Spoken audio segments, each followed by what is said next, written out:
Bueno, pues lo que tenemos, lo que vamos a hacer hoy es rememorar un poquito el viaje que hicimos unos cuantos de nosotros el año pasado por estas fechas, precisamente pues para ver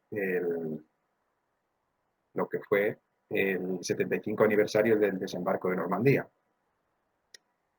La verdad es que un viaje bastante interesante y bueno, lo que voy a pretender un poquito es hacer porque me parece que he iniciado la presentación, pero voy a tener que interrumpir un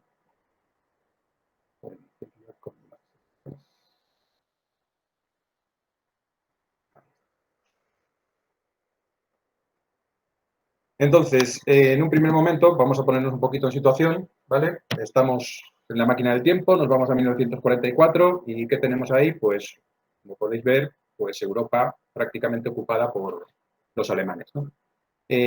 A partir de ese momento, pues Italia ya ha sido invadida o está empezando a ser reconquistada. Los rusos, obviamente, ya en 1944 ya están dando bastante caña y lo que queda es que se abra un frente en la zona occidental.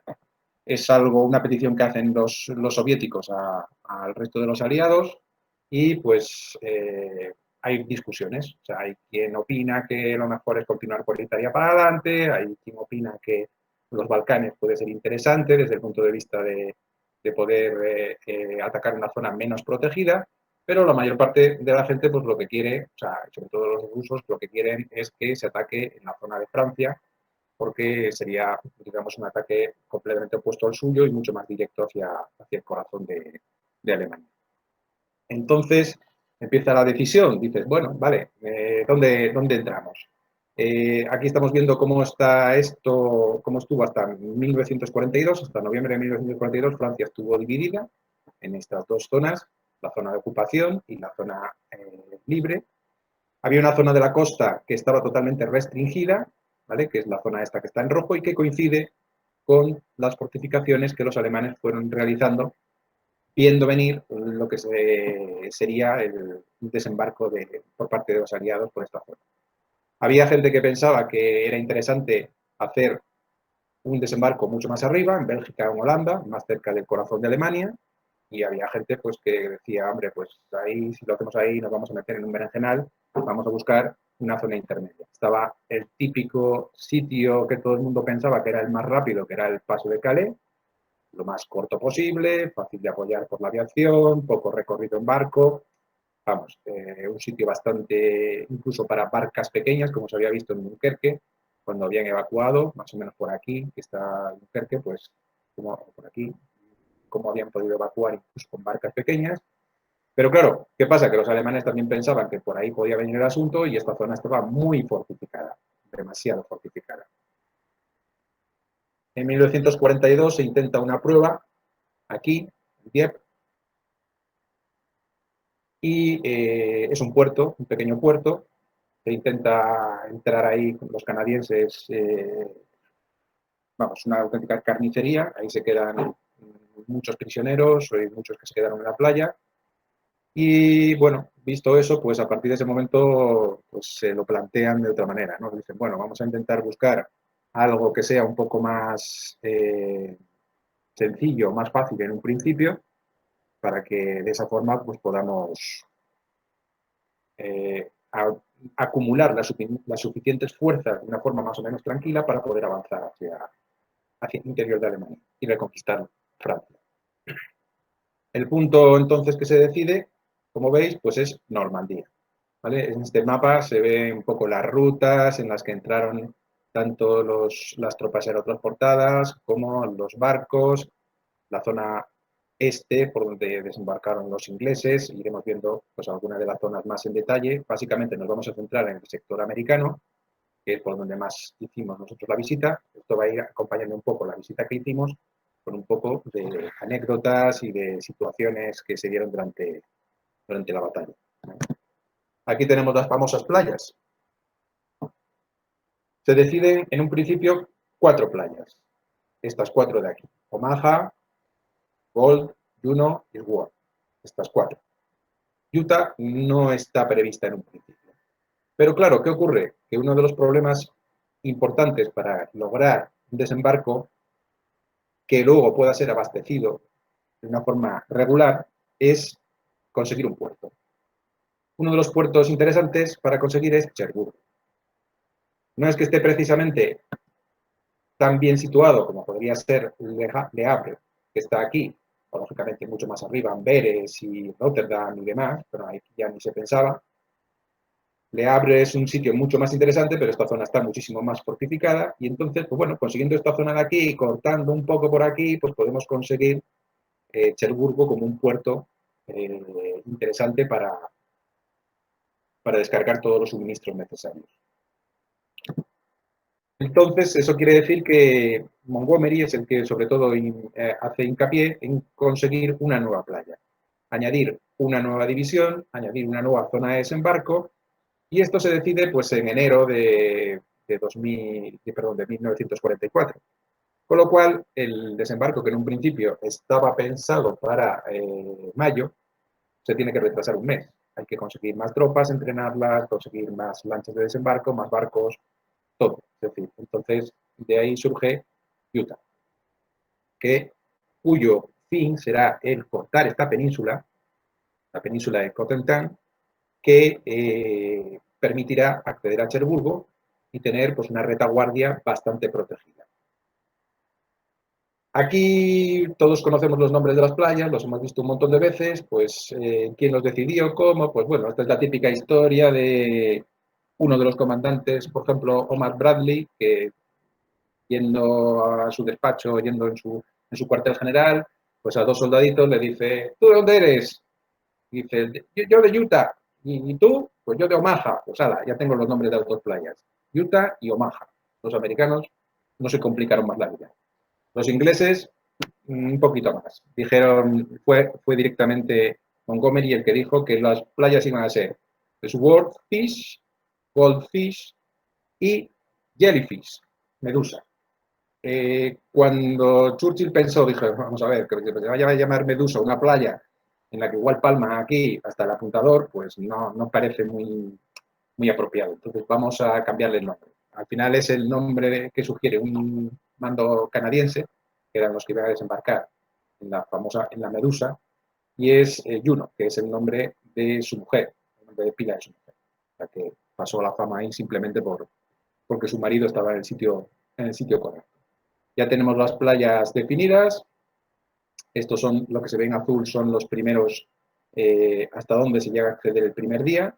Y la línea roja de puntos, ya luego la veremos un poco más en detalle, es lo que pensaban haber conseguido el primer día. Entre ellos pensaban haber conseguido Caen, que era el punto más importante, digamos, desde el punto de vista estratégico con todos los nudos de comunicaciones y demás que tenía.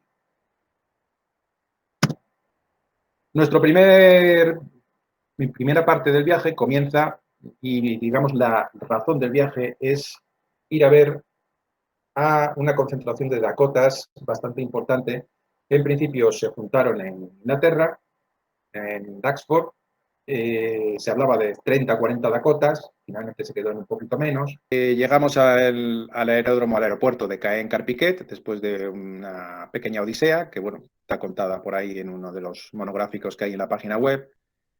No fue precisamente el show mejor organizado del mundo mundial, ni de lejos.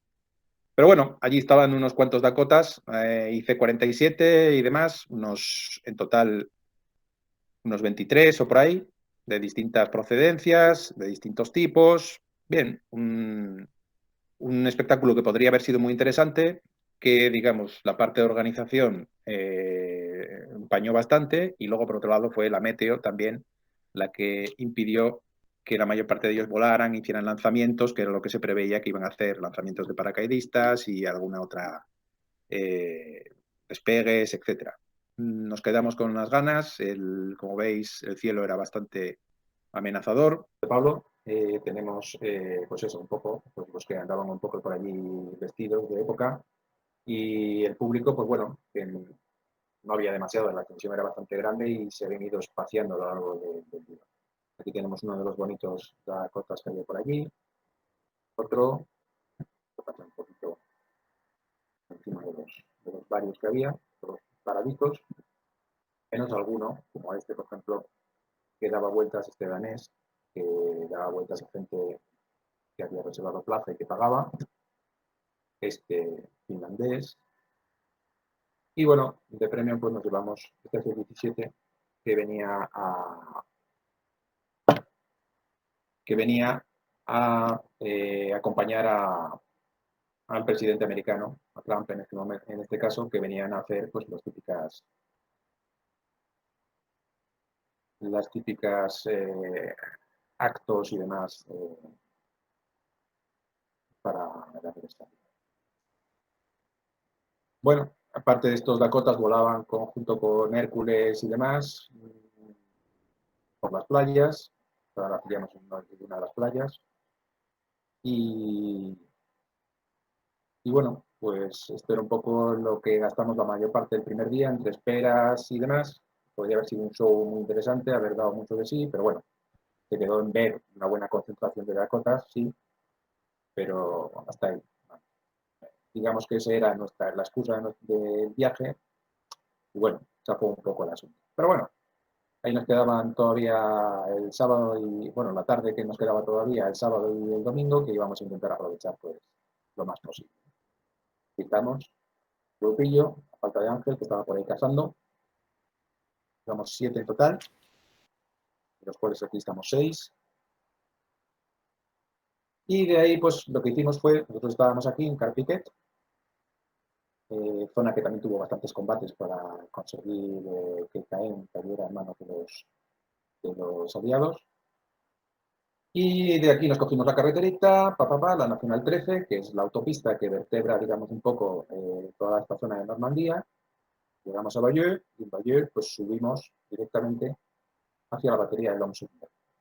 Esta batería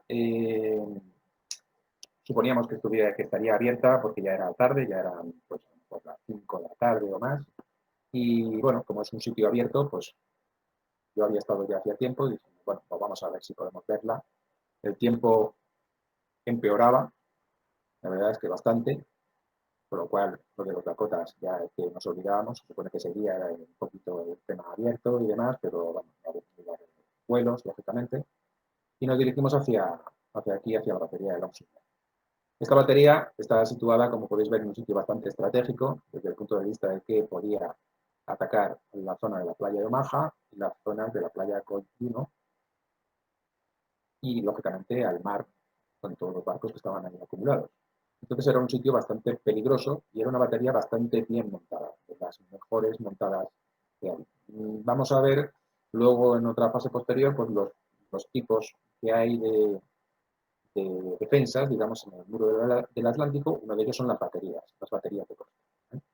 Entonces, esta batería, aquí veis una vista aérea, ahora es un sitio bastante bucólico, en medio de los campitos, al lado del acantilado. Estaba compuesta de 4 casamatas para cañones de 150 milímetros, con lo cual alcanzaban perfectamente ambas playas. Tenía varias defensas alrededor, también de tipo de infantería para protegerla de un posible ataque por tierra. Y aquí estaba el puesto de observación. Todas las baterías tenían más o menos sus zonas de abastecimiento, sus zonas de acuartelamiento, etcétera, y sobre todo, lógicamente, lo que eran sus armas, que eran las casamatas principales de cañones, y el puesto de observación, que era fundamental. Este puesto de observación tenía una comunicación por cable directa con las piezas, con lo cual, aunque se quedaran aisladas, no se pudieran mover y demás, estaba muy bien montada esta batería. Lógicamente era un objetivo primordial, y aquí la vemos pues en la tarde del 6 de junio, después de que lo habían machacado con todo lo que había. Realmente el ataque aéreo no fue demasiado potente y hasta la tarde del 6 de junio la batería siguió disparando, o sea, siguió estando operativa y dando bastante caña. ¿Qué es lo que terminó con ella? Pues el fuego de los barcos, o sea, el fuego de la flota aliada, los cañones pesados de los acorazados y los cruceros y demás, pues llegaron a terminar cortando esas líneas de comunicación con las baterías, con lo cual la batería quedó un poco inutilizada. Ya fue los ingleses que venían de la vecina playa de Cold Juno los que el 7 de junio pues la tomaron, que ya más o menos estaba inoperativo. Aquí estamos el grupo dentro del puesto de observación, visitable. Es de las baterías que mejor se conserva, de la que mantiene 3 de los 4 cañones, aunque un poco hecho polvo, algunos está un poco más arriba. Esta foto es de 2005, no es del día que fuimos, que hacía un vendaval y llovía como si era mañana. Aquí vemos uno de los cañones de las casamatas por dentro. Curiosamente, pues estas casamatas, que eran bastante estándar, luego se verán en algún otro sitio, como por ejemplo en Point du Hoc, Beck, muchos de los sitios que hay de baterías a lo largo de la costa de Normandía, pues estas baterías tenían una ventaja, lógicamente, protegían al cañón de ataques aéreos, de tiros directos, etcétera, etcétera, pero también limitaban su operatividad. Es decir, si por ejemplo este cañón, esta batería, era copada por la parte interior, no podía girar los cañones hacia adentro de tierra para disparar contra un enemigo que se le acercara por detrás, una vez que la invasión estuviera en marcha. Había puestos, como veremos luego en Pont du Hoc, que sí estaban abiertos, pero bueno, en general se tendía a gastar cemento para conseguir una protección de los cañones pues importante. Como veis, el óxido aquí pues no se conserva, o sea, esto se conserva, pero no tampoco se mantiene en un perfecto estado y demás. Esta batería, aquí vemos los cañones, vemos las casamatas al fondo, el camino de servicio que llevaba al puesto de tiro. Esta foto también de 2005. Y aquí hay uno de los tipos de defensas que se ven por toda Normandía y en más sitios también. Se llama un Tobruk, un búnker Tobruk, que viene de los búnkers que ya utilizaban los alemanes en Tobruk, en el norte de África, Libia. Y en algunos casos, pues simplemente pone que es para mortero, con lo cual está así abierto. Podrían tener ametralladoras, podrían tener incluso, como se ve aquí arriba, una torreta de carro. Torretas especiales hechas para ellos. En este caso, esta torreta es una torreta de un Renault, de un R35, con un cañón de 35 milímetros muy malo, pero parece mentira, no es que te cortaba, es que es así el cañón. Pero que bueno, servía. O sea, eran reciclados, los alemanes reciclaban muchísimos de los elementos militares de los países que habían conquistado para meter aquí en el mundo del Atlántico. Acercándonos hasta el borde del acantilado, como veis el tiempo no tiene nada que ver con lo que era esto y lo que es esto, lógicamente, era el tiempo que teníamos y aquí ya no llovía. Se ve perfectamente la playa con el puerto artificial, los restos del puerto artificial, ¿vale? Los cajones de cemento que todavía quedan a la vista en el puerto artificial y que vean perfectamente alcanzables por la batería.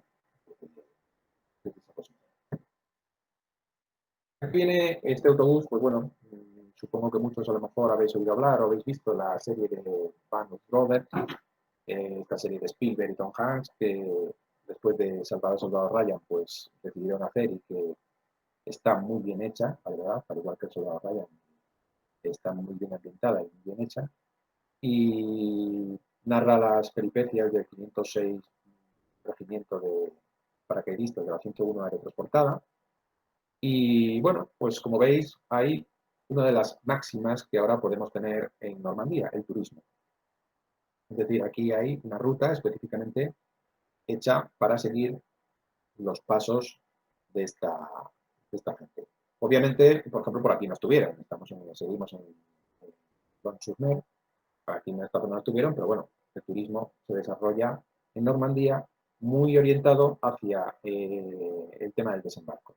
Esto provoca, como en todos los sitios donde hay un turismo que en un momento dado puede ser masivo, es decir, sobre todo, por ejemplo, en junio, provoca pues las típicas controversias, que si hay demasiado turismo, que si esto ya no se respeta a los veteranos. Obviamente quedan muy pocos veteranos ya. El siguiente proyecto que hay en mente para dentro de un par de años es un parque, los de la Puy me parece que se llama, no algo por el estilo, los mismos que han montado un parque a las afueras de París, un parque histórico, un parque también en Toledo, sobre la historia de España y demás, que bueno, ahora con esto del COVID pues ha quedado un poco, se supone que inauguraba esta primavera, pero se ha quedado un poco en el aire, aunque ya hicieron espectáculos en la temporada pasada, hasta finales de verano. Pues parece ser que hay previsto un parque de este tipo en Normandía. Sería como una especie de parque, no de atracciones, o sea, no es que tenga atracciones, pero es un parque histórico en el que se muestran pues, distintos aspectos del desembarco, etcétera, etcétera. Hay gente que, no, que es contraria a este tipo de desarrollo turístico. La verdad es que lo que es ahora la semana esta del 6 de junio y alrededores es una fiesta, una enorme fiesta, con gente por todas partes, recreaciones por todas partes, fuegos artificiales en todos los pueblos, bailes en todos los pueblos. Es un motor económico para la región. Todos los museos que hay a lo largo de todo el año, pero vamos, sobre todo pues en esta época, ¿no? Se concentra una cantidad importante. Aquí vemos pues simplemente esta foto la hice por el cartelito, ¿sí? La carretera bajo fuego, bajo observación y fuego de 88 milímetros. Es la carretera que va por detrás de las casamatas de Lons-sur-Mer. Y aquí vemos, pues, por ejemplo, a este chaval que va vestido de alguna forma, siempre alguna prenda. Hay muchos que van completamente vestidos, pero otros que simplemente, pues bueno, están haciendo ciclismo y van vestidos con algo, o sea, con alguna prenda, algún blusón, algo que les hace pues, estar más en el ambiente, ¿no? Para otro año nosotros intentaremos llevar un Willys y así pues tendremos menos problemas. Tenéis que tener en cuenta también que todo esto está basado en unos caminos vecinales. Antes os marcaba la Nacional 13, como vía que vertebra un poco todo el tema de,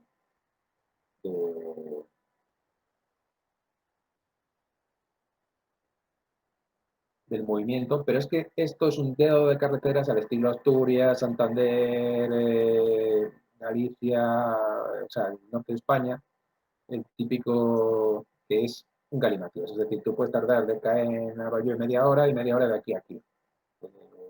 Y ya, claro, asociado esto a las celebraciones del 6 de junio, pues ya os podéis imaginar que era, en algunos momentos, podría ser imposible. Llegamos a hablar con gente que decía, no, hemos intentado entrar aquí en Arromanches y imposible. Lógicamente, esa semana, para encima, los años clave, 75, 80, o sea, 65, o sea, siempre de 5 en 5 años la celebración es mayor, con lo cual era un momento bastante importante. No teníamos, encontramos hotel, pero vamos, fue complicado, un poco apartado de la zona, pero bueno, en uno de los extremos. Luego aquí vemos que una de las características también de esta época, en todos los sitios importantes, en todos los pueblos importantes y no tan importantes, en todos los pueblos hay campamentos. Y en todos los campamentos hay vehículos. Por la carretera hay vehículos. Por todas las carreteras. Vehículos de época, militares, en cantidades impresionantes. Este campamento era un campamento montado por checos y canadienses. Estos vehículos, concretamente, este es un Willys Jeep. Este, concretamente, no sé exactamente dónde era porque estaba en el aparcamiento, pero estos otros tres, sí son checos, es decir, si vienen de un grupo checo que viene con ellos. Eh, Tenemos un Bedford aquí, tenemos un Chevrolet y tenemos un Austin, estos tres camiones ligeros, que bueno, lógicamente veremos más adelante que hay muchísimos más tipos de vehículos. Estos son pues, vehículos bastante fáciles de mantener, son vehículos de rueda, vehículos, pero hay tanques, hay semiorugas, hay absolutamente de todo. Aquí estamos las chicas Susana y Monse con los checos, contentos ellos, y ahí pasando la noche, los muchachos, o sea, no penséis que estos, la mayor parte no estaban de hotel, sino que estaban aquí en las tiendas que hay por aquí montadas todo alrededor, tiendas más o menos de época, aquí se ven, y ahí pasaban la noche con el frío que hizo, el viento que hizo, que algunos yo salí volando. Justo allí nos encontramos también con este pequeño memorial, ¿vale? Que nos habla de uno de los varios aeródromos de la zona, aeródromos temporales que se montaron para el desembarco. En este caso estamos hablando del B11, allí situado, a unos 300 metros, según pone aquí, aunque es difícil de identificar, no se ve ya en un rastro, incluso en páginas especializadas no he visto rastro de él por ningún lado. Aquí estuvo volando el 602, este sitio Glasgow, entre los cuyos miembros estaba Klosterman, y curiosamente alguno de los escuadrones basados aquí compite con algún otro en ser los que se supone que cazaron a Rommel cuando iba en su vehículo con su chofer y le ametrallaron, provocándole las heridas que le retiraron de la zona y que posteriormente, una vez con convalecencia, pues ya terminó suicidado, ya sabéis. A partir de aquí, estos aeródromos, pues bueno, eran una cosa curiosa, ¿no? Este era el B-11, era un Advanced Landing Ground, o sea, pista de aterrizaje avanzada, y teníamos otra serie de ellos según las características que pudieran tener. Teníamos pistas de emergencia, teníamos para refuel y rearma, teníamos también para evacuación, teníamos, pues bueno, pues lo que quisieran, o sea, y depósitos tácticos también que eran los que tenían ya un poquito más, tenían ya más hangares, más instalaciones y, bueno, tenían un poquito almacenes para poder transportar. Aquí veis, pues, este es el de ahí, el B-11, el de Long Submer. Los Spitfire que se utilizaban eran básicamente de ataque táctico, ¿vale? Que tiene que ser un Mark 9 o un Mark 16, con lo cual ya a estas alturas de la guerra se utilizaban básicamente Mark 16 era la versión del 9 construida con motor Packard y más o menos eran de las mismas características, y como veis ya con bombas, una bomba de 500 libras y dos de 250 o así. Bombas que, por ejemplo, aquí veis como los señores con un jeep, un Ron Deere que utilizaban los agricultores, y para cargarlo un poco más, meterle un par de bombas, supongo que sin espoleta, pues se dedicaban a allanar el terreno, ¿vale? Esto estaba al lado de la batería. También hay que tener en cuenta el hecho de que este fuera un B era porque estaba en la zona británica, ¿vale? En Long-Submer ya se considera zona británica, aunque tiene un lado Omaha. Los mismos, las pistas avanzadas con A eran las de los americanos, que estaban pues, más hacia el oeste, en la zona continental.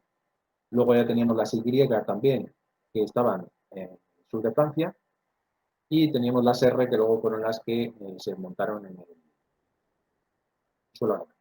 Tenéis estas páginas, que son muy interesantes, ¿vale? Estas páginas, bueno, esta es la Wikipedia, básicamente, o sea, no tiene, pero en ella tenéis también una lista de todos los... Pues, me doy mal la conexión, porque esto... Atrás de la presentación. Y sobre todo esta, a ver si vuelve... Vale, sobre todo esta...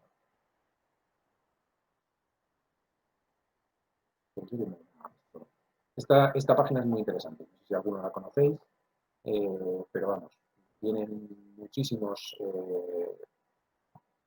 aeropuertos en Europa, antiguos aeropuertos, se pueden buscar por país, por región dentro del país, sitios, una página muy, muy interesante para visualizar.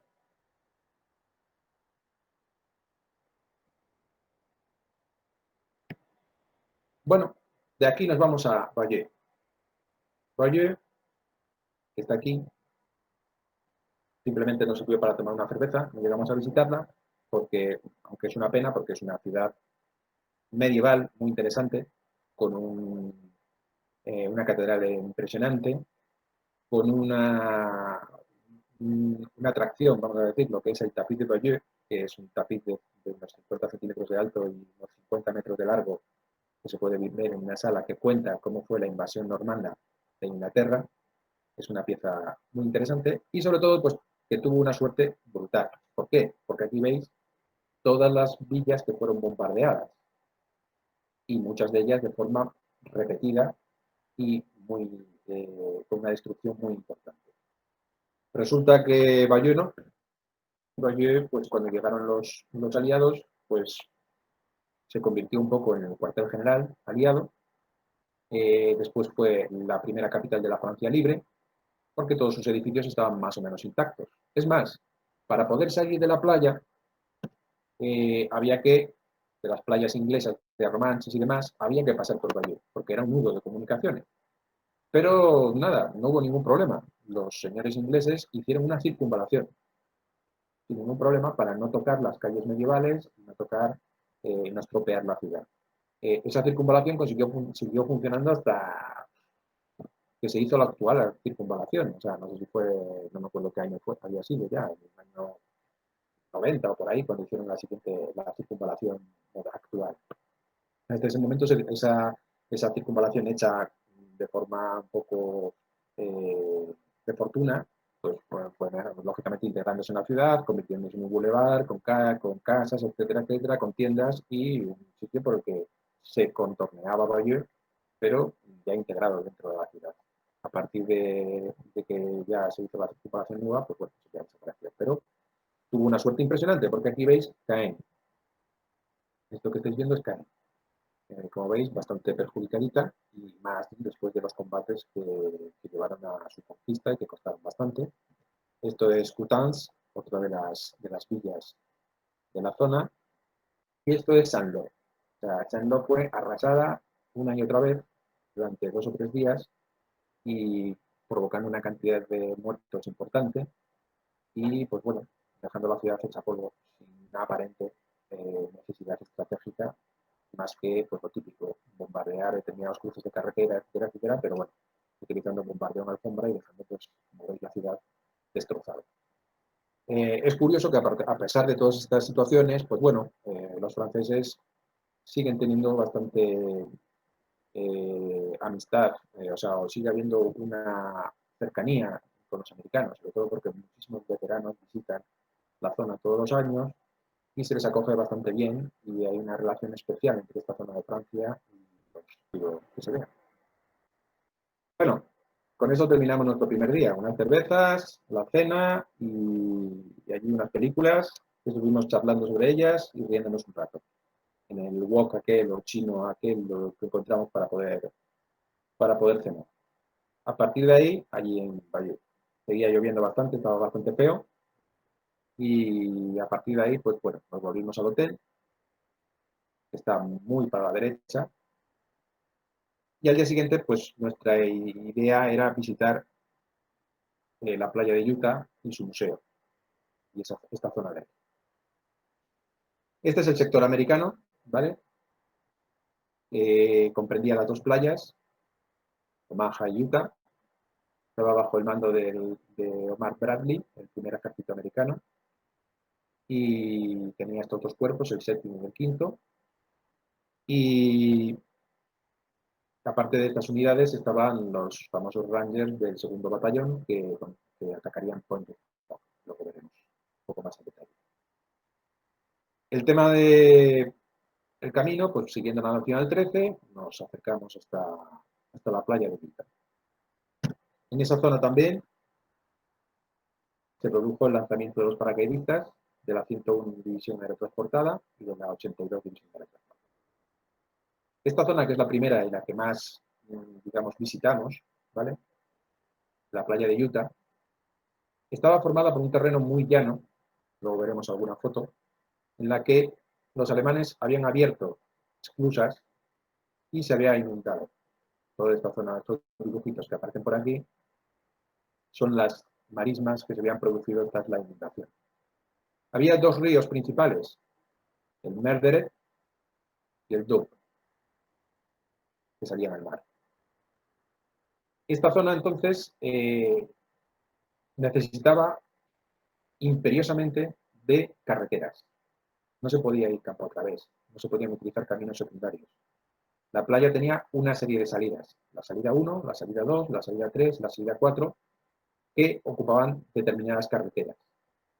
Para conseguir que no se empantanaran las tropas en la playa, lo que se hizo fue lanzar estas 2 divisiones aerotransportadas.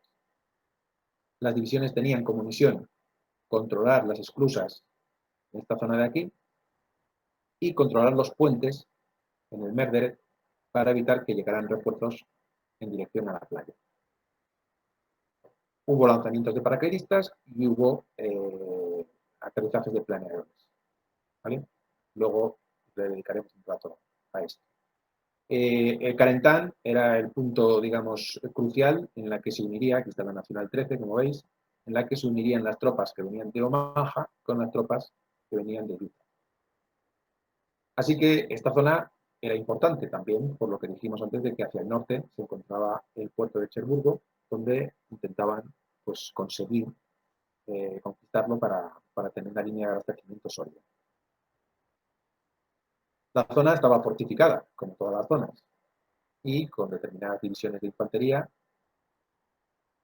que controlaban la zona. Aquí vemos varios tipos de lo que dijimos antes, lo que os decía antes cuando estábamos en Longres, sobre los distintos tipos de fortalezas o los distintos tipos de defensas que podemos encontrar en el muro de Atlántico. Las más importantes eran las baterías, ¿vale?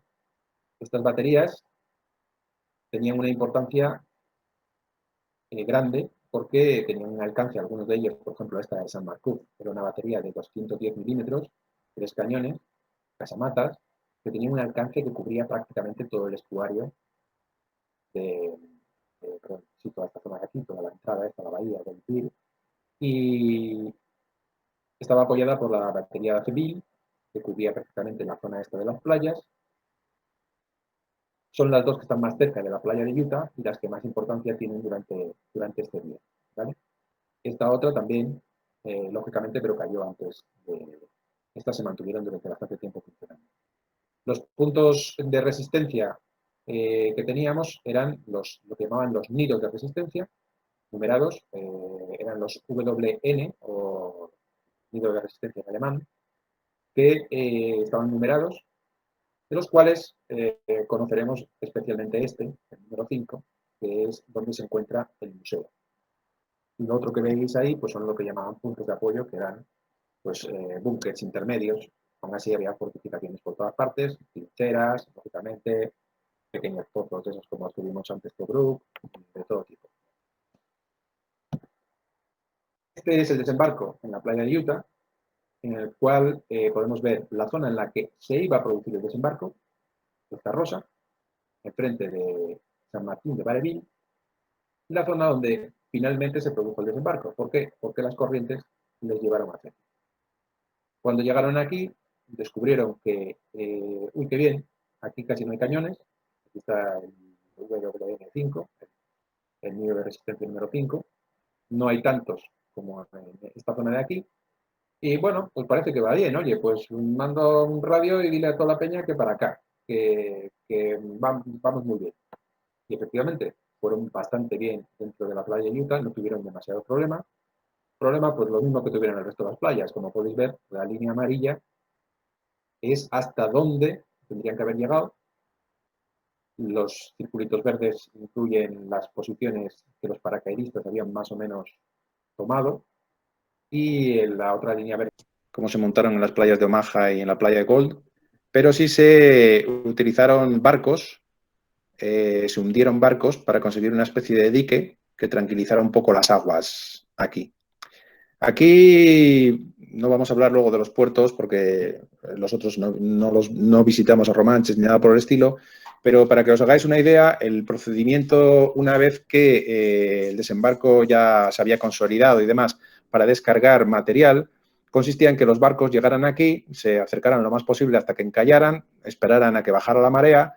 Cuando bajaban la marea, los descargaban, incluso barcos de tipo carguero grandes. Aquí todavía se ven solamente lanchas de desembarco grandes. Y una vez que habían desembarcado, volvía a subir la marea y se iban. Y venían otros y así. Con eso consiguieron mantener un ritmo de cantidad de material entregada bastante importante. Tan importante que el puerto de la playa de Omaha, el puerto artificial de la playa de Omaha, fue destruido por una tempestad que afectó también al puerto de Romanches, a los Mulberry, que eran los puertos más elaborados, con esos cajones que vimos de lejos que bloqueaban, que creaban un auténtico puerto que permitía descargar incluso en marea baja. Y una vez que los americanos descubrieron, con el puerto destruido, que mantenían casi el mismo ritmo posando los barcos en la playa y tirando para adelante, pues dijeron, mira, el puerto de Omaha no lo reparamos. Los ingleses sí siguieron con su puerto, con el puerto de Arromanches, lo repararon y continuaron. Y de hecho, pues tuvieron que continuar mucho más tiempo del que pensaron haciendo este sistema. ¿Por qué? Porque Cherburgo realmente lo conquistaron, pero no pudieron ponerlo en marcha tan rápido como pensaban. Además, tenía otro problema, que era que Cherburgo estaba lejos, estaba bastante apartado allí en la península, y bueno, había que mover por carretera, porque el tren también estaba destruido, se había encargado, pues lógicamente, la resistencia durante los días previos al desembarco, y claro, había que reparar un montón de cosas, un montón de infraestructura en el propio puerto, hasta conseguir que fuera operativo. Llegó a estar operativo, pero simplemente complementó a lo que se seguía desembarcando por las playas de forma bastante regular. Aquí veis una imagen de la playa desde el aire con todavía de los primeros momentos, con la cantidad de barcos y sobre todo pues con el paisaje típico de la zona, el paisaje normando, con todos sus setos, todos sus pequeños campitos. Esta zona ya no está inundada, pero bueno, que hace un poco, da un poco la idea de lo difícil que era moverse por todo este territorio. Por todo que haya ido a Asturias o a Cantabria, al norte, pues se da cuenta también lo que supone moverse campo a través en todas esas zonas, ¿no? Aquí estamos, llegamos a la playa de Utah. Este es el día 6, 7, ¿este qué fue? ¿El día 7 o el día 7 me parece, ¿no? El día 6 fue el que llegamos y no, el día 6, 7, 8, este es el 8. Vale, esta es la playa de Utah. Como veis, había bastante público, era un sábado, no había, el tiempo acompañaba mucho más que el día anterior, desde luego. Vemos varios de los monumentos que hay por aquí, monumento a los ingenieros, monumento a la marina, aquí con los marineros cargando el cañón,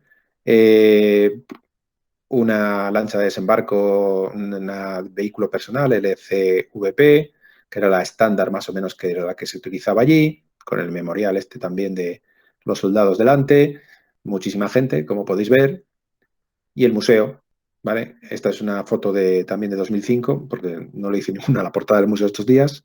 Aquí es el memorial de la Cuarta División de Infantería y aquí veis la inauguración del museo en su día. Este es el WN5, o sea, el nido de resistencia número 5.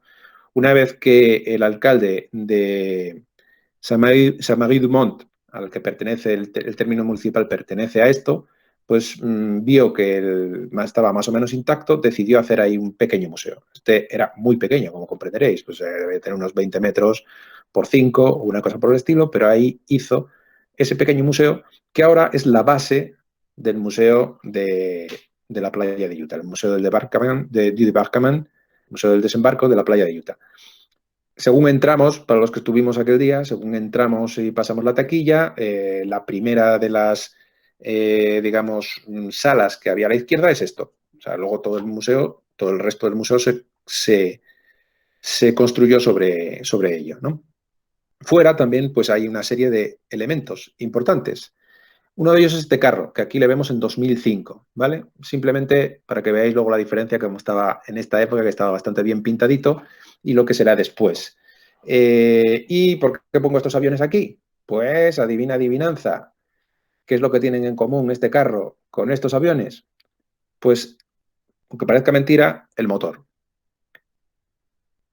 Aquí veis el mismo carro en 2019, el año pasado, cuando lo vimos. Es un Sherman, pero no de la época de Normandía. Este Sherman lleva ahí bastante tiempo. En algún otro sitio lo cambiaron, por ejemplo, en el Museo de las Tropas de San Mary-Glis, de las tropas paracaidistas de San Mary-Glis, había uno igual. Y lo cambiaron por uno de la época, porque esto ya es se empezó a utilizar a finales del 44. Lógicamente es un carro más evolucionado, es un carro con mucha más anchura de cadena, una suspensión mejorada con respecto al Sherman original y un cañón de 75 milímetros de alta velocidad para poder competir con los carros alemanes Panther y Tiger que se encontraron, que eran un poquito fuertes, ¿no? Pues aquí tenéis el motor. El motor es un Continental, el Whirlwind, o como se diga, Whirlwind, que de 9 cilindros en estrella, gasolina, y ahí va, en el hueco. Esta es una maqueta, pero aquí le veis en vivo. Imaginar lo que es cambiar las bujías de la parte de abajo. Pues, lógicamente, prácticamente sacar el motor entero para poder utilizarlo. Y es el mismo motor que utiliza, por ejemplo, pues estos 3 aviones, ¿no? Y este helicóptero. Otra de las variantes del Sherman. El Sherman es un carro realmente icónico dentro de la Armada Americana e incluso a los ingleses e incluso a los rusos les fue suministrado. Es el carro estándar de todo el final de la Segunda Guerra Mundial y se hicieron muchísimas versiones, pero una de las más curiosas es esta que tenemos aquí, ¿no? Tenemos el Duplex Drive, también llamado Duke, no me acuerdo cómo era, algo de pato. Este carro lo que tenía era una pantalla de lona con refuerzos enorme que levantaba hasta aquí y que le permitía flotar. Lógicamente, la flotabilidad aquí quedaba 1 metro aproximadamente. ¿Qué pasó? Pues bueno, pues que genial la idea. Esta idea venía de un teniente coronel o un general del ejército inglés que se llamaba Hobart. A estos carros los llamaron los funnies de Hobart, o sea, los divertidos, porque, pues bueno, eran un poco inventos que se había hecho este señor y que había concentrado en una división acorazada en Inglaterra, que Churchill le había dado plenos poderes y se dedicó a inventar todo este tipo de carros. Los americanos no estaban muy convencidos, con lo cual usaron algunos, por ejemplo, los duplex drive de este tipo. La mayor parte de los otros tipos fueron ingleses y tenía sus detractores. Esta unidad acorazada lo que hacía era no actuar como unidad, sino repartir todos sus efectivos entre todos los frentes del desembarco. Así nos encontramos con que este carro desembarca en Omaha, bueno, en todas las playas, pero en Omaha y en Utah tiene un rendimiento totalmente distinto. Donald Duke, le llamaban el DD. ¿Qué pasa? Pues que aquí en Utah echaron al agua desde las lanchas de desembarco a 1 kilómetro, es decir, abatiendo la rampa de lanchas grandes de desembarco, las LCT, que eran de transporte de tanques, abaten la rampa y el carro baja al agua. El día era malo. Recordar que la invasión estaba prevista para el día 5 y se tuvo que posponer al día 6 porque no había buen tiempo. El día 6 el tiempo había mejorado, pero tampoco es que era como estamos viendo ahora, o sea, un plato. Y allá fueron los carros de combate en la playa de Utah, 28 carros de combate de este tipo. Pues bueno, llegaron 27 a la playa. Dices, genial, oye, estupendo, tuvieron una labor bastante destacada, funcionaron bastante bien. Pero hay amigo en Omaha. En Omaha eran 32 carros y 27 se fueron al fondo, directamente. De tal forma que empezaron, o sea, a los que quedaban les dijeron ni de coña, claro, también lo soltaron a 4 kilómetros de la playa, el oleaje era mayor y, pues bueno, allá se fueron abajo. La mayor parte de las tripulaciones pudieron salir. Estaba previsto incluso sistemas de oxígeno para salir de los carros en caso de que se hundieran y estaban previstos también lanchas, o sea, pequeñas lanchas salvavidas para poder salir. Pero lógicamente los carros se perdieron, con lo cual Omaha, una de las características que luego la convertiría en la sangrienta Omaha, es que los 32 carros que tendrían que llegar, pues llegaron 5 al final de todo este tipo. Y los que llegaron fueron porque al final las lanchas se tuvieron que tirar adelante del todo y soltarlos en la playa directamente. ¿Vale? De estos carros, aquí veis, por ejemplo, la propulsión que tenían, le llamaban duplex drive porque tenía la propulsión de cadenas y la propulsión de tal. De estos carros, pues hay un montoncillo de ellos. O sea, no solo fueron estos, ¿no? Aquí vamos a ver, pues, unos cuantos de estos carros, ¿vale? Estos son duplex drive que han llegado a la playa, en Omaha, perdón, en Utah, que era donde más llegaron. Y aquí veis otros de los carros que inventó este señor, el Hobart, pues que en este caso lo que hace es soltar un rollo de una materia textil, una materia, perdón, vegetal. O sea, cañizo o algo por el estilo, para conseguir que los carros pasen por la playa. Este otro es un carro Churchill con un pedazo de lanzapetardos impresionante delante. Había que cargarlo por la boca. Era un pedazo de bomba pensada para alcanzar 100 metros o así y destruir pues, búnkers y cosas por el estilo. Un Churchill con su remolque de combustible que funcionaba como lanzallamas. Aquí le vemos en operación.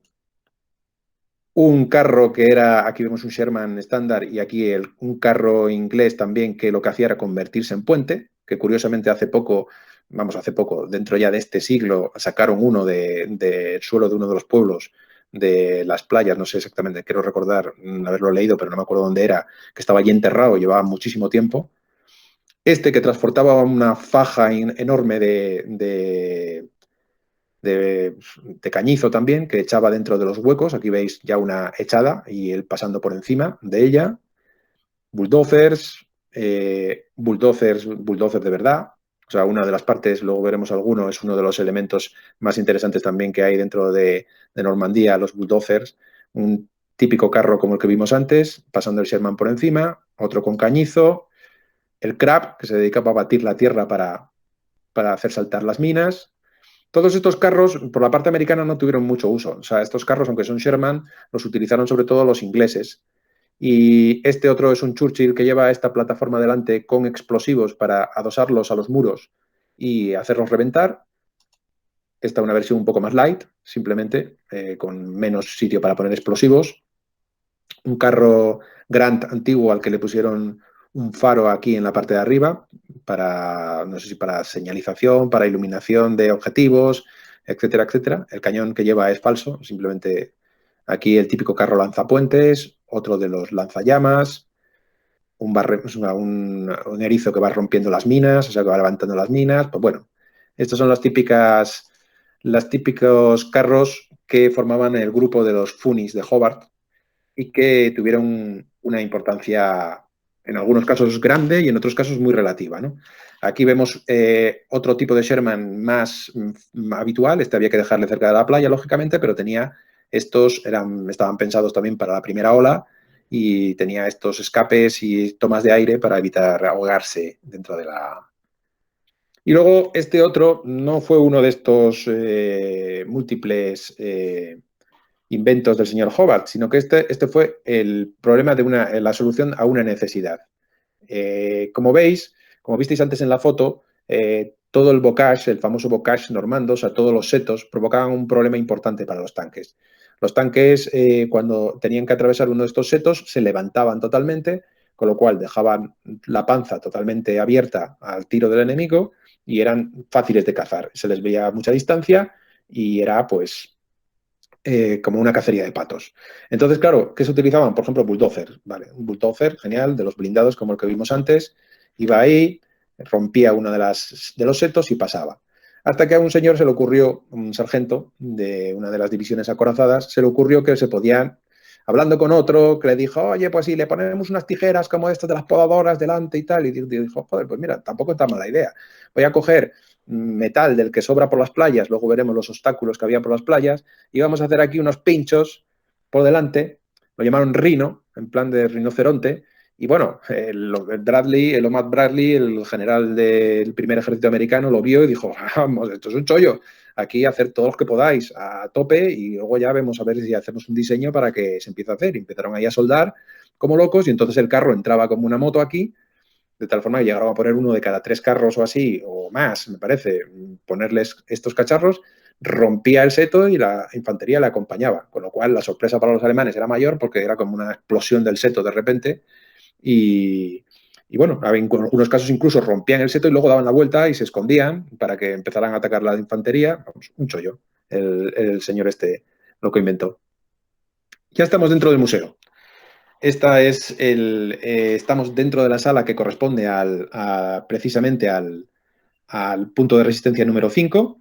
Y aquí, pues bueno, como curiosidad, simplemente solo he puesto esta foto en la que se ven pues materiales alemanes, entre ellos una bomba, una mina hecha de cemento, una mina hecha de cristal, detectable, y bueno, las típicas botas que utilizan los artificieros para meterse en campos de minas y si les explotaba algo, pues minimizar los daños.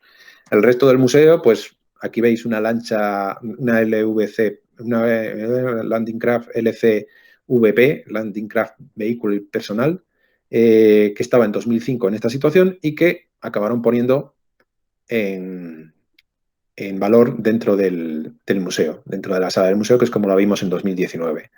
Esta fue la evolución de las lanchas de desembarco y fue la que más se utilizó. Permitía tanto llevar un jeep como llevar gente. La llamaban bote Higgins también, porque era un poco el diseñador.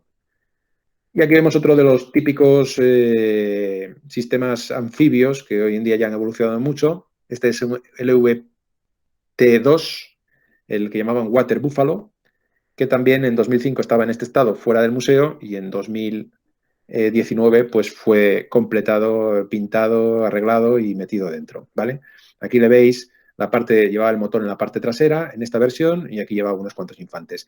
Estos aparatos, este elemento no fue utilizado en el desembarco, se utilizó más bien luego de forma logística, fue muy utilizado en los desembarcos del Pacífico, pero aquí en Europa luego se utilizaron en cruces de ríos, en zonas de marismas.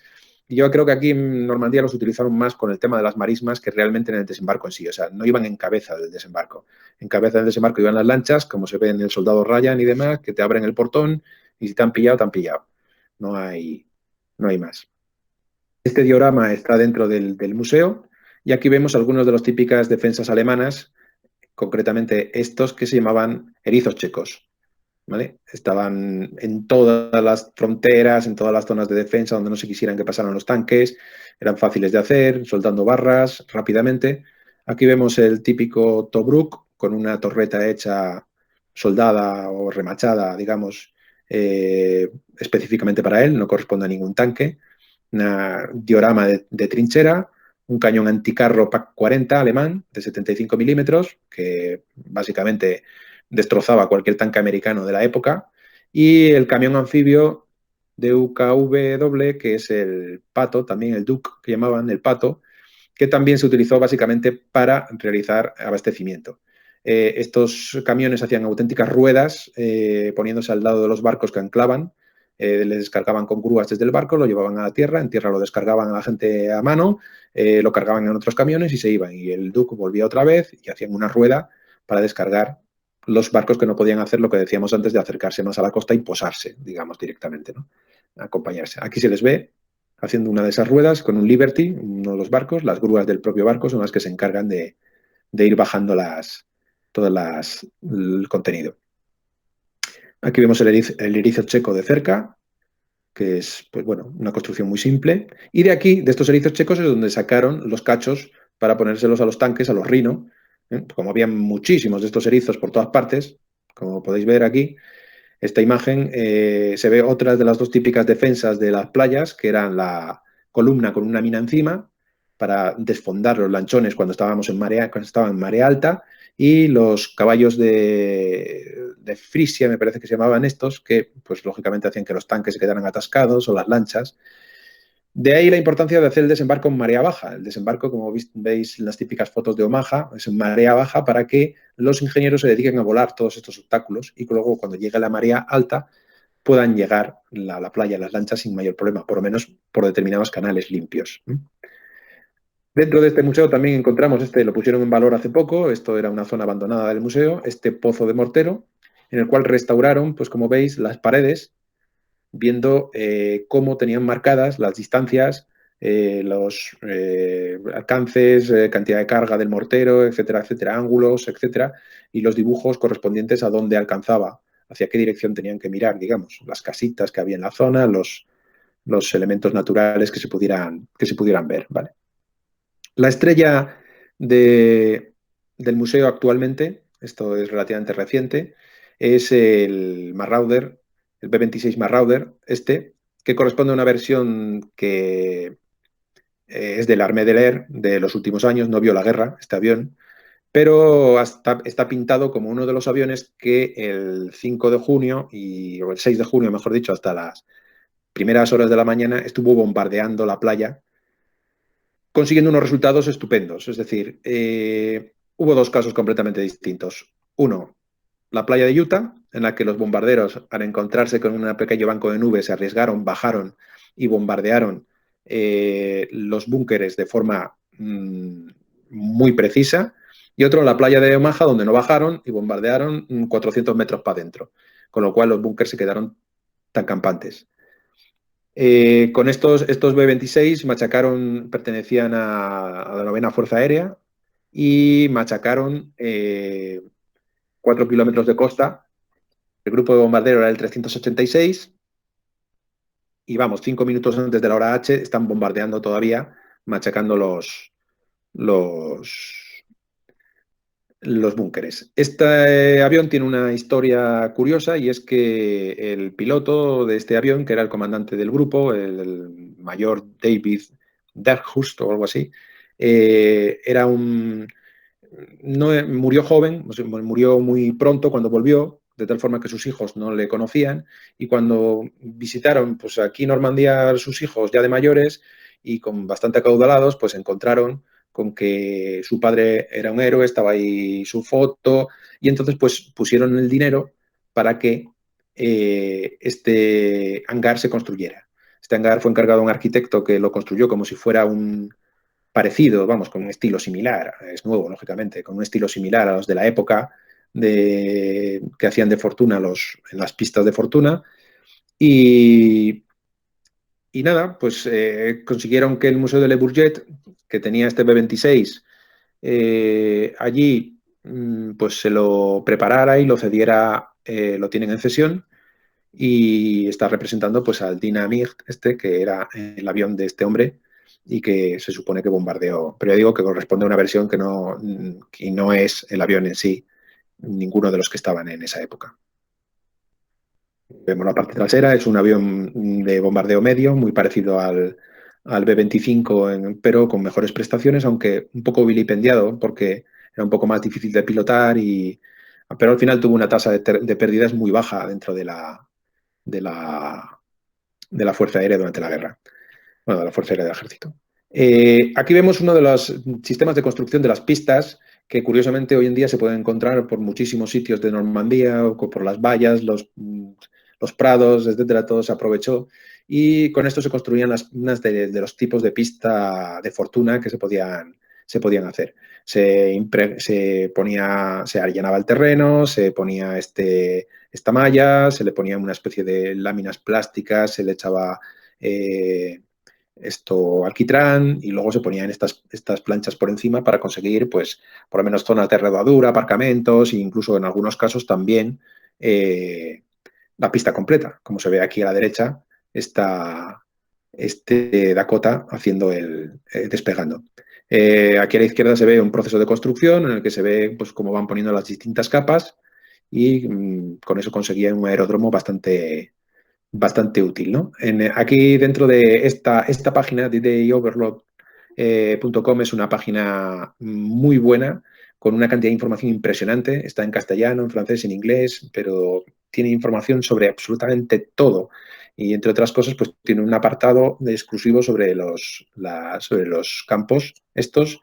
Y bueno, pues aquí podéis ver pues un montón de fotos referentes a cómo se construían estos aeródromos y demás. Seguimos para... Aquí vemos otros de los aviones que intervinieron directamente en la playa de Utah. Son los Boston o Havoc. Uno de ellos es del grupo de bombardeo Lorraine, que no tiene nada que ver con el escuadrón de caza Lorraine, es un grupo aparte. Era el 342 Escuadrón de la RAF. Y se dedicaron a volar a 15 metros de altura, 50 pies aproximadamente sobre las playas, para soltar cortinas de humo.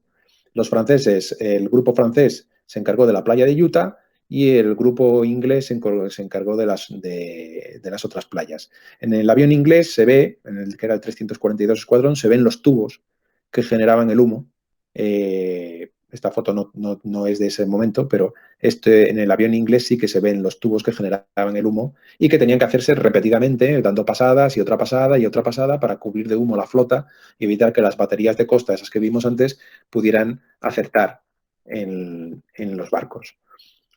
Aquí vemos, ya una vez salidos del museo, en la playa, en la que vemos pues todo el jolgorio que hay, la cantidad de gente que hay, gente vestida de soldados de época, grupos venidos de un montón de países, estos concretamente eran tejanos, luego los veremos un poco más de cerca.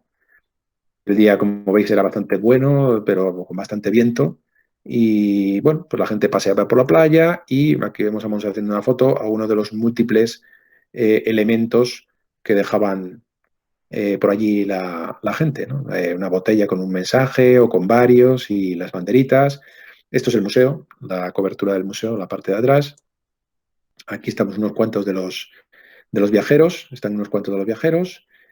Y nada, más cositas aquí nosotros mientras visitábamos. Como veis, el tiempo cambiaba mucho. En un momento antes estaba soleado, luego de repente estaba nublado. Pues bueno, cuando llegamos, esta es de cuando llegamos al museo, estaba lloviendo, o sea, bastante feo. Y bueno, esto que tenemos aquí detrás, el Tepirulo, es lo que se conoce como el punto 00, ahora veremos por qué el punto 00, de la Vía de la Libertad. El punto 00 de la Vía de la Libertad corresponde a la vía que empieza en, voy a decir, San Mereglis, aunque estamos en la playa de Utah, ahora veréis por qué, y que llega hasta Bastogne, en Bélgica. Como veis, tiene muchos ramales, muchas cositas, muchos pero bueno, esto es lo típico. El turismo, el que si yo soy más importante, que yo no sé qué. Aquí, por ejemplo, veis uno que pasamos al lado en Avranches, que es el número 46, el kilómetro 46 de la Vía de la Libertad. La mayor parte han sido sustituidos por plástico para evitar accidentes y demás, porque eran de cemento. Y bueno, ¿qué pasa que con estos puntitos? Pues luego contaré un poco una historia referente a la Vía de la Libertad y el kilómetro cero, ¿no? Este veis que es el kilómetro 00, más que cero. Aquí tenemos el típico campamento que estaba en este caso cerca allí del museo, que pues bueno, estuvimos viendo allí un poco con los que había, pues el típico camión Chevrolet, el típico semi-oruga y la típica Dodge 4x4. Veis que estaban en estas tiendas, dormían en estas tiendas, tenían aquí tiendas grandes de comedor, etcétera, etcétera. Estaban montados como un campamento totalmente auténtico. Mientras estábamos ahí ya para coger el coche, pasaban estos jeeps, de los cuales había cantidad. Como veis aquí, pues distancias a Saint-Marie-du-Mont, Carentan, todos elementos clave dentro del desembarco, Saint-Méry-Église. Y aquí acabamos yendo hacia Saint-Méry-Église, cogimos el coche, nos fuimos hacia Saint-Méry-Église y nos encontramos con el memorial de la Segunda División Blindada. Este memorial de la Segunda División Blindada hace referencia al desembarco el 1 de agosto, estos ya no formaron parte del desembarco, de la división francesa blindada de la Francia Libre, anexada al Tercer Ejército americano.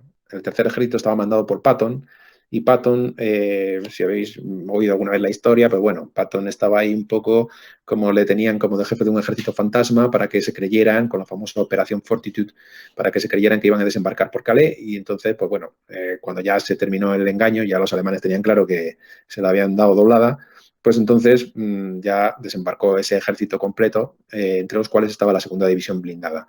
Dentro de la Segunda División Blindada, que viene formada por Leclerc desde África, desde el Chad, basada en el Regimiento de Marcha del Chad, en el cual había españoles republicanos. Esos españoles republicanos se incorporaron también a la Segunda División Blindada y había un batallón prácticamente español, y dentro del batallón español había sobre todo una compañía, la 9ª, la 9, que era una compañía prácticamente de republicanos españoles. Su historia, pues la habréis oído muchas veces, llegan hasta París, son los primeros que llegan al Ayuntamiento de París, etcétera, etcétera. Pues este era su memorial. Como su memorial, pues como todo, pues también tenía su kilómetro cero, o sea, el de la vía de la Segunda División Blindada. O sea, la otra era la Vía de la Libertad, que es la buena, la importante, y esta es la vía que la mayor parte de las veces se superpone, ya que la Vía de la Libertad hace el recorrido del Tercer Ejército Americano, que es donde estaba incorporada esta unidad. Aquí veis otro de los carros que hay por doquier. En este caso, este carro es un Sherman M4A2 diésel, no como el otro, que llevaba el motor Continental, sino que este lleva un General Motors doble, o sea, 2 motores de 6 cilindros acoplados diésel, de las muchas motorizaciones que se hacían. Y llegamos a Saint-Méry-Église.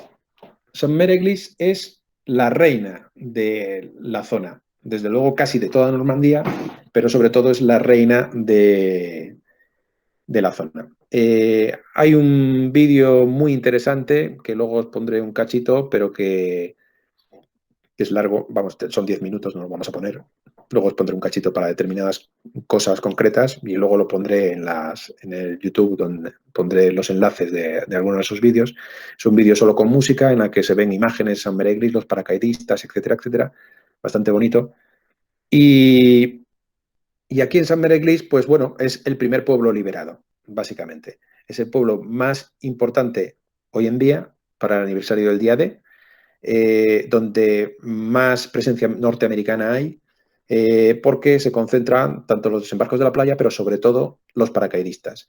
Tiene el Museo de las Tropas Paracaidistas y tiene sobre todo pues, a su gran estrella, John Steele, que paracaidista que supuestamente se quedó colgado, perdón, de la iglesia, y tiene el kilómetro cero de la Vía de la Libertad. O sea, este es el kilómetro cero, el original kilómetro cero de la Vía de la Libertad.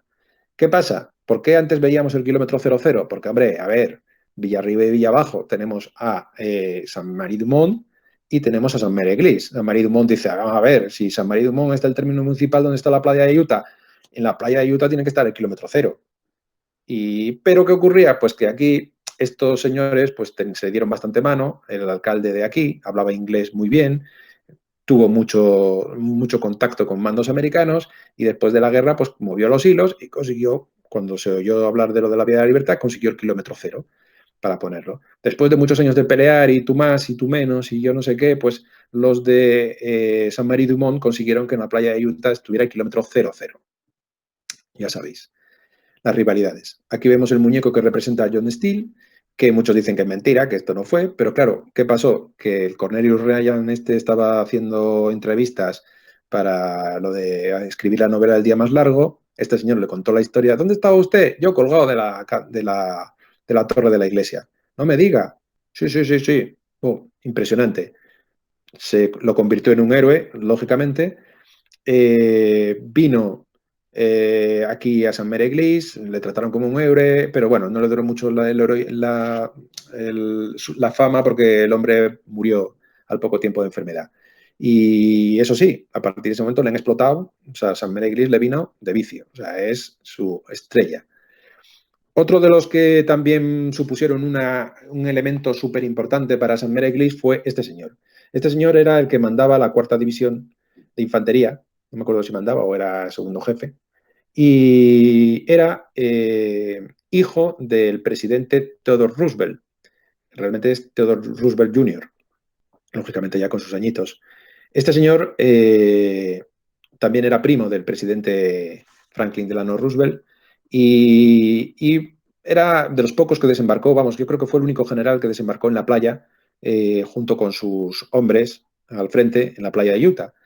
Y veis que no era un señor de una salud muy estupenda, iba con su bastón, ya tenía una pinta bastante ajada, y este señor pues tan mal estaba que el 12 de julio se muere de ataque al corazón, de agotamiento, como insiste en estar con sus tropas en primera línea en la playa de Utah y cuando llegue y demás, tiene la medalla de honor del Congreso y bueno, se convierte en un icono cuando se montan entre todos los muertos, se le entierra aquí en San Mereglis, a pesar de que no muere aquí, muere más lejos, pero alrededor de San Mereglis hay dos grandes cementerios, enormes cementerios de toda la gente, de todos los americanos caídos. En uno de ellos se entierra este hombre. Cuando resulta que viene un fotógrafo de Life a hacer un reportaje y demás, se encuentra con esta señora que es la mujer del alcalde, Simone Renaud, que está poniéndole las flores a la tumba. Podemos creer lo que queramos, es decir, si fue un montaje o no fue un montaje, obviamente. Pero el caso es que, claro, esta es una portada de Life y se convierte esta señora en la madre de Normandía.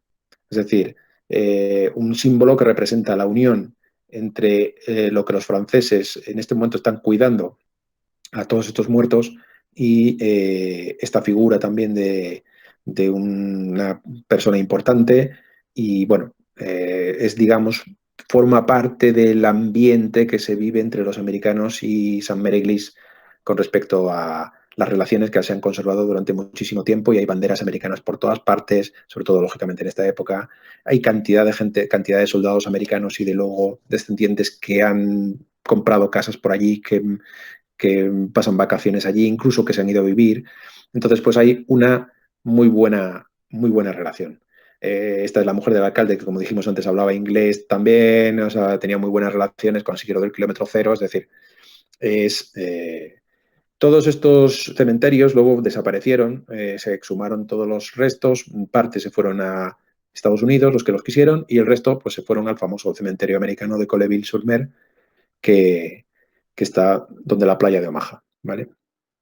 La relación con las unidades americanas y con los americanos en general llega a que las vidrieras de la iglesia, aquí veis que representan a los paracaidistas americanos. Esto es todo basado en la 82, que es la que cayó en esta zona. Aquí todas las unidades de los distintos regimientos de la 82, como se puede ver. Y la fiesta, la gran fiesta. O sea, vienen de Estados Unidos, de todos los lados, pues como veis, todo tipo de charangas, grupos de música, que vienen los marines de Venice, de Los Ángeles, jóvenes marines, como veis aquí en la bandera. ¿Cómo se pone esto de gente? Esto era el mismo sábado 8, hasta la bandera. Eh, la banda de gaitas, no me acuerdo qué era, si de la policía de Nueva York o de no sé dónde. Pues bueno, o sea, los tejanos esos que vimos antes, que eran, pues, yo qué sé, como 4 autobuses. O sea, impresionante. Allí el festorro, o sea, como veis, esto que se ve aquí detrás es el escenario. O sea, música, pues son las fiestas del pueblo, pero a lo bestia, o sea, y asociados a esto. Esto ya es un fiestón, o sea, no es. Este es el Museo de las Tropas Aerotransportadas. Bueno, como podéis ver, hasta norias, atracciones, o sea, aquí había de todo. El Museo de las Tropas Aerotransportadas, un pabellón específicamente dedicado a un planeador Waco. No entramos aquí en el museo. Esto que veis son de la visita de 2005. Un Dakota en la otra parte del museo. Y bueno, distintas utilidades, como veis, una pequeña moto plegable, el típico carro que utilizaban los paracaidistas para transportar munición y suministros y demás, mientras se los iban lanzando los planeadores, los bulldozer, súper importantes, muchos de ellos se quedaron luego en Normandía en manos de particulares y pues mecanizaron un poco la región, porque vamos, para muchos ver estos bulldozer funcionando era como magia. O sea, hasta ese momento, si os acordáis del aeródromo aquel con la rueda de piedra en la que habían cargado las dos bombas y tirada por un jeep a planar, pues eso lo llevaban dos bueyes, claro. Entonces, de repente, toda la mecanización que llevaba un ejército como el americano, mucho se quedó aquí. Bueno, y aquí veis el comienzo del campamento Jerónimo. Es una zona específicamente situada allí detrás del museo en San Mereglis. Todos los años hay, o sea, hoy estará lleno. Bueno, hoy no, perdón, con el tema del COVID probablemente no, vaya. Pero bueno, que es bastante, todos los años ha habido coches a montón. Aquí, como veis, pues jeeps con todos sus accesorios, redes miméticas, todo lo que se les ocurre. O sea, cada uno deja su jeep lo más niquelado posible. Aquí veis otro, el campamento montado, con todos los letreros, con todos los detalles, todo el campamento completo. O sea, la gente pudiendo pasear libremente por en medio, los señores aquí de cháchara, con su camión Chevrolet, el crucifijo aquí delante del Jeep, vamos, o sea, todos los detalles habidos y por haber, como veis aquí están Mons y Susana con toda la línea de Jeeps que hay aquí, de camiones, furgonetas 4x4, veis este aquí con su Thompson, el casco de rugby, vamos, de fútbol americano, todo. Este era una plataforma curiosa, como veis, para cargar bombas en los aeródromos estos avanzados. O sea, hay todo tipo de vehículos. La típica Dodge 4x4, en este caso la versión de mando y reconocimiento. El tráiler que es un autocar, o sea, la marca es autocar, o sea, la fabricante, con su semirremolque. La Grandyacht, esta M8, que llegamos a tener en España también, de reconocimiento con su cañón de 35 milímetros. El Semioruga M3 también tuvimos en España de este tipo. Vamos, el transporte de infantería típico que podía llevar de todo aquí, antiaéreos, cañones, portapersonal, etcétera. Casi todos estos vehículos, bueno, casi todos, prácticamente todos son gasolina, que era lo que más se utilizaba. El caso de... Y bueno, de aquí nos movemos rápidamente a Carentan. Carentan nos movemos, ¿por qué? Pues porque cuando pasamos por la mañana descubrimos que allí había helicópteros. Dices, ahí va. ¿Y por qué hay esos helicópteros ahí? Bueno, pues hay helicópteros porque ahí hay un cuartel montado de la División 101 y de la Primera División de Infantería americana. Como veis, esta imagen la saqué de Google, es de actual y podéis ver que todavía están aquí los spots de los helicópteros, que ahora veremos en la siguiente foto, y las carpas, que esa es la zona donde estaban montadas las carpas, y esta foto tiene que ser de finales de 2019 o principios de 2020. Aquí Monse con el guardián, con el que estaba de vigilancia ahí de la 101, y lema de si quieres que se haga, pues ya sabéis a quién tienes que llamar. Aquí vemos los helicópteros, había Black Hawk, había Chinook, y aquí veis pues en las superficies sobre las que estaban, que son las que luego se ve la hierba que se ha quedado ahí, los cuadros montados. Esta hora en la que pasamos ya estaban todos parados, pero habían estado volando. Mientras estábamos en San Mereglis, se me ha olvidado decirlo, pasaban volando por encima Black Hawks, pasaban volando por encima Hércules, pero por encima es, vamos, que el John Steele estaba ahí a punto de casi salir volando con ellos. O sea, unas rascadas impresionantes de un par de Hércules a lo mejor, pero vamos, un sitio donde estabas como diciendo, no me lo puedo creer. O sea, estoy comiendo aquí una salchicha en la plaza y mientras están tocando los gaiteros estos y para encima me están pasando Hércules por encima rascando los tejados. Pues bueno, pues impresionante cómo se lo ocurran, o sea, cómo se implican los americanos con esto. Bien, de ahí nos fuimos, estábamos aquí en Carentan y nos movemos hacia Pointe du Hoc. Pointe du Hoc es una batería, también de las más importantes, y que controlaba Utah y Omaha. La otra, como veis, por aquí estaba Long-sur-Mer, controlaba Omaha. Y el otro lado, pues Pointe du Hoc es un punto icónico porque se destina exclusivamente, no se confía mucho en que se hayan conseguido destruir los búnkers con los bombardeos aéreos, está en un alto y se envía al segundo batallón de Rangers a por ella, a destruirla. Pero claro, estos son acantilados, entonces hay que subir. O sea, aquí veis los bombardeos aéreos, los Havoc que le habían dado, y le habían dado bien, ¿eh? Porque fijaros, esta es la batería y la esquinita, pues la han dejado niquelada. Pero aún así no se fiaban mucho de que estuviera y era mucho el riesgo porque alcanzaba muy bien la playa de Utah y la playa de Omaha, los cañones, y entonces pues se pasa a los Rangers la misión de conquistarlo. Había que subir esto. Estaba un poco más estropeado por la época, sobre todo después de los bombardeos y demás. Había más gravillas, más piedras aquí.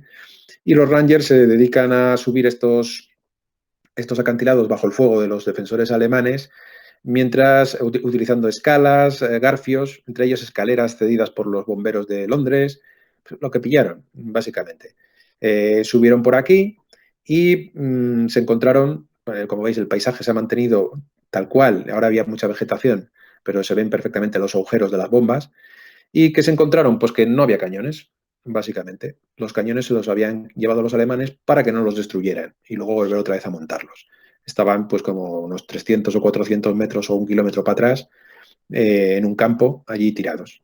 Con lo cual, dices, el esfuerzo pues resultó en vano, pero aún así palmaron. O sea, los defensores alemanes hicieron todo lo posible para que no pudieran salir de ahí. Como veis, es una zona donde estuvimos en ese momento a última hora, es muy bucólica, y voy a ver si os puedo poner este vídeo, que no dura nada, es un minutillo, pero podéis ver un poco el aspecto general que tiene el sitio.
Bueno, la idea de buscar el vídeo fue por el hecho de que realmente cuando estuvimos allí nos había sobrevolado un dron. Estuvo haciendo varias tomas y demás, y la verdad es que estuve buscando vídeos por si acaso coincidía, digo, a ver si por fecha y lo que sea coincide con el que estábamos allí, pero bueno, encontré este que estaba bastante bien y que se ve bastante claramente cómo está destrozado el panorama. Se ven también las casamatas que estaban cubiertas y las que no estaban cubiertas todavía, las que estaban totalmente abiertas. Aquí vemos una de ellas de las que estaban cubiertas. No hay cañones, no estaban ni en aquel momento. Y bueno, es un sitio muy, muy icónico de la batalla de Normandía. Este es el memorial que hay en la entrada. Y bueno, siempre suele tener gente. Esto era a última hora y bueno, no había ya mucha gente por suerte y la luz era preciosa, estaba estupendo. A continuación nos dirigimos a Omaha Beach, ya para terminar el día. Y bueno, no vamos a contar mucho Omaha Beach, pero vamos, realmente acabamos aquí en Bierville-sur-Mer, que es, Omaha estaba dividida en distintos sectores, como veis, Charlie, Dog, Easy y Fox. Y por aquí actualmente está en Colleyville, está el cementerio. Eh, y aquí pues estamos en la playa de Omaha, en lo que sería el punto de resistencia, el nido de resistencia 72. Aquí fue hasta donde llegamos, es el comienzo, la zona, aquí, el sector Charlie, entre el Charlie y el Dog, ¿vale? Y bueno, podéis ver uno de los típicos nidos de resistencia en el cual un cañón del 88 disparaba de lado, o sea, es decir, no disparaba hacia el mar, sino que disparaba con una protección de cemento aquí impresionante para que los disparos que se le hacían desde el agua pues no le llegaran y en cambio él cubriera toda esta zona que viene a ser pues todo esto que veis. Digamos que esto era su campo de tiro, ¿no? Como veis, hay más jeeps, había jeeps en la playa y lógicamente era ya última hora y no había casi gente, pero esto había estado lleno de gente durante el día. Omaha, pues todos sabéis lo que fue, una carnicería. Aquí vemos una lancha de desembarco con la gente bajando, con el agua por la cintura, y estos debieron tener relativamente suerte. Todos los obstáculos, la marea baja, que tenían que ir volando, los ingenieros, las nubes de humo para protección. Esta es una lancha de desembarco, una LCI, Landing Craft Infantry, desembarcaban los infantes por los laterales por estas. Y aquí la veis después de que le diera una mina y después todavía le diera un cañonazo a punto de hundirse. La típica foto de Robert Capa protegiéndose en los erizos checos como podían de la que les caía encima. Y bueno, aquí otra bajo fuego de otra LCI que también se está medio hundiendo. Y aquí podéis ver uno de los que vimos antes, uno de los Sherman con respiraderos, con escapes elevados y demás, y respiraderos, y aquí un duplex drive, de los pocos que aparecieron por ahí por la playa. Los demás, si recordáis lo que contamos, pues se hundieron como piedras. Este es el monumento al soldado herido, como su compañero lo arrastra y demás. Está dentro del monumento de la 29 División de Infantería, que formaba parte de la Guardia Nacional. Y un poquito más cerca, pues como veis, pues ahí está el cementerio de Colleyville, que es donde han ido concentrando todos los americanos. Esto es suelo americano, cedido por los franceses a perpetuidad. Lo paga todo Estados Unidos aquí y no tiene impuestos ni nada por el estilo, es administrado por los americanos. Hay como unas 9.400 tumbas, ¿vale? Este otro es el cementerio alemán, aquí no estuvimos, pero se ve desde el borde de la carretera al pasar. Es el cementerio alemán de la Camp, está cerca, vamos a pocos kilómetros, en la carretera principal, al lado de la Nacional 13. Aquí también pues hay unas 20.000 tumbas y en principio era un cementerio americano y alemán mixto y luego ya exhumaron a todos los americanos y se cedió al grupo alemán que concentró todos los cementerios en la zona. Otra de las, lógicamente, atracciones turísticas, entre comillas, porque muchos parientes pues, vienen a visitar tanto a unos como a otros, ¿no? De un bando o de otro. Pues nada, ya nos fuimos para casa. Y por último, llegó el último día. El último día, ya me queda poquito, el último día, pues nuestra idea era una, pero al final fue otra. En un primer momento pensábamos irnos a Lessé a ver a los aviones ligeros, de los cuales había varios de la FIO que habían ido, pero, pues bueno, había unos lanzamientos de paracaidistas, Pablo se había enterado de que había estos lanzamientos de paracaidistas y dijimos, pues vamos para allá. De paso, pues vamos a contar un poquito qué es lo que los paracaidistas tuvieron que ver en todo este rollo. Aquí lo que vemos son las zonas de lanzamiento de la 101 y de la 82.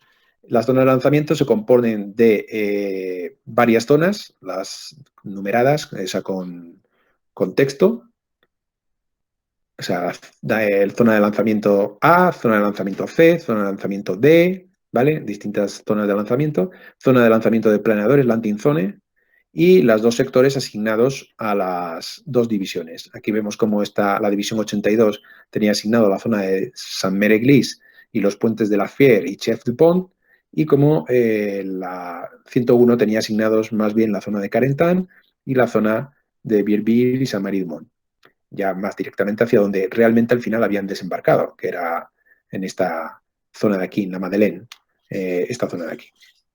Pues bueno, tenemos aquí a los lanzamientos, la teoría de los lanzamientos, lógicamente. Aquí tenemos, pues, las operaciones que fueron realizando, con los distintos nombres, Boston, Albany, etcétera. Todos estos nombres que aparecen aquí corresponden a distintos, como llamaban a cada una de las operaciones de lanzamientos que se sucedieron a lo largo del día.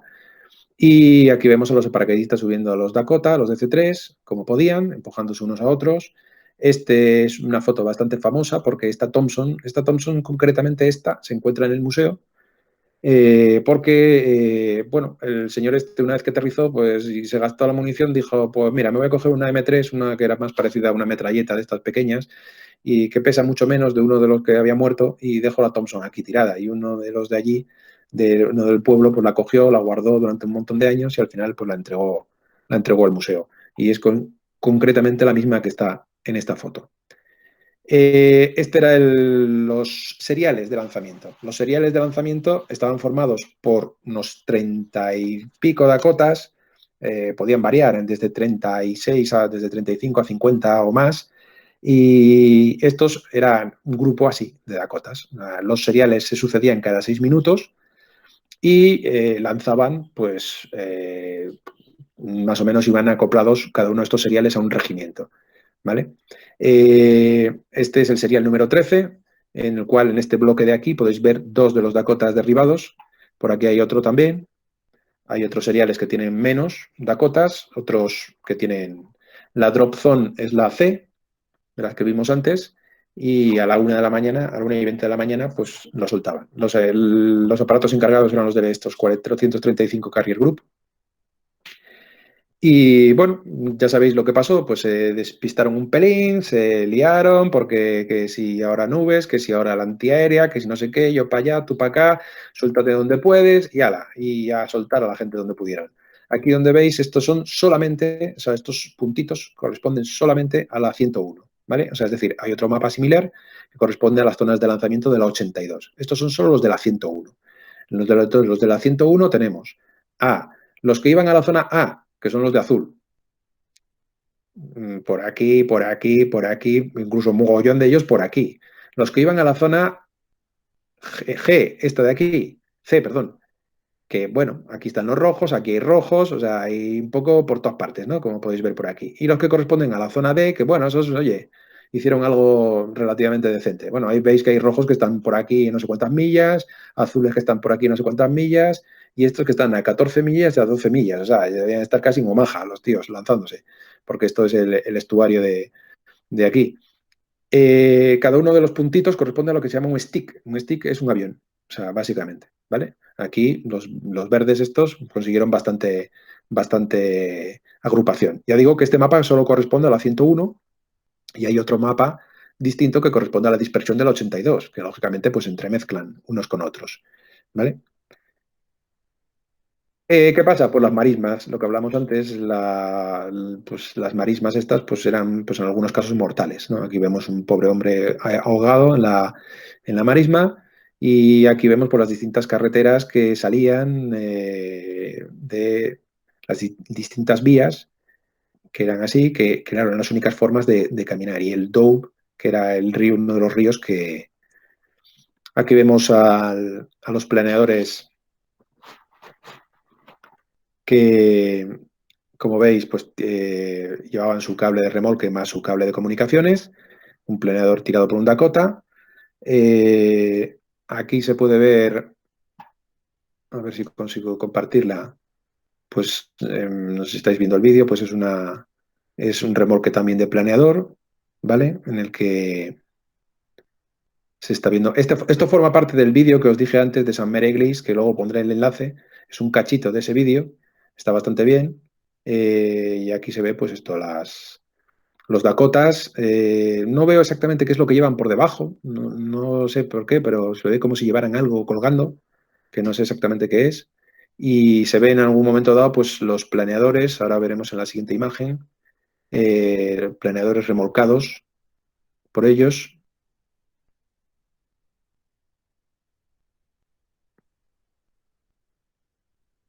Aquí veis los grupos, los tríos, tal como se veía en la imagen anterior del... No sé si nos hemos pasado ya los planeadores que se veían. No, ahora vienen. Aquí veis un guaco, por ejemplo, remolcado, ¿vale? Que detrás del DC-3, con lo cual esto corresponde al lanzamiento de planeadores que ya fue más tarde. Mira, aquí veis un guaco también, intentando mantener ahí la línea como podía.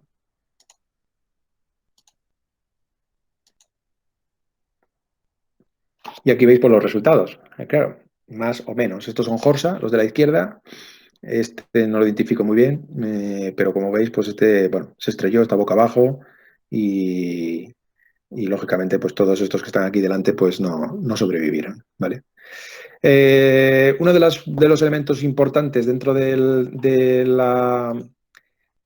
gran salto, como visteis antes en los mapas, era la Fier, los puentes de la Fier.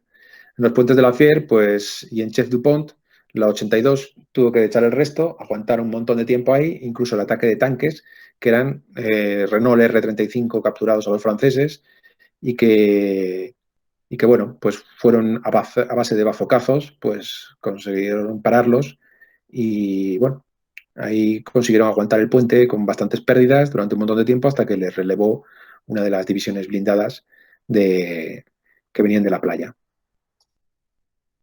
Y ya, pues aquí vemos la conmemoración que también se suele hacer todos los años del salto, el vídeo que ponía al principio cuando estábamos esperando un poquito, el famoso salto de paracaidistas en la zona de la Fier, que bueno, ya nos llevó al final, en este caso iban acompañadas por 4 F-15, que luego pues veremos aquí, no solo con eso, sino, por ejemplo, aquí estáis viendo ahora a un Osprey pasando con un Hércules.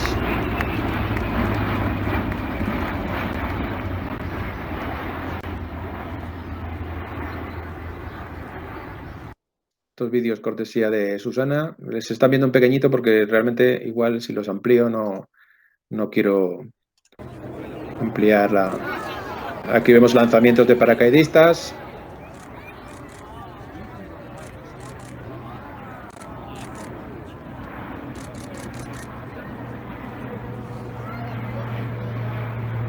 Hasta 15 Hércules contamos. Aquí vemos a los F-15 que ya solo van 3. Supongo que por la típico del caído, compañero caído.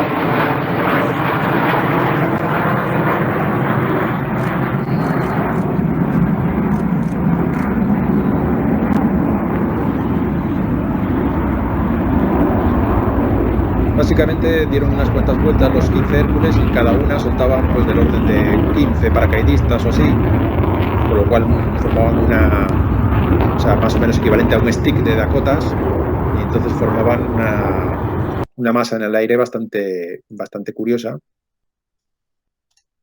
Y luego pues también hubo lanzamientos desde los Dakotas directamente.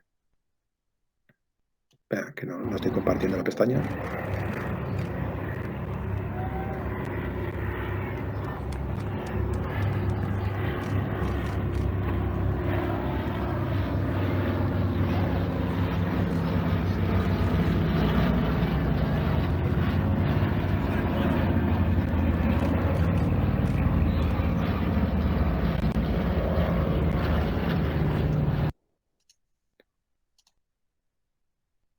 Pues con esto ya, esta foto de Pablo en la que se ve pues el lanzamiento, Y pues nosotros nos fuimos directamente, nos quedamos encerrados dentro de un pequeño atasco dentro de Chef Dupont y acabamos saliendo de allí como pudimos, pensando que teníamos que irnos a Nantes y para coger el avión. Por el camino nos fuimos nos paramos en Pont d'Au y ahí pues de repente, porque vimos a los Hércules estos de lejos, y bueno, en el giro que hacían nos pasaban medianamente por encima, como veis, todos van decorados.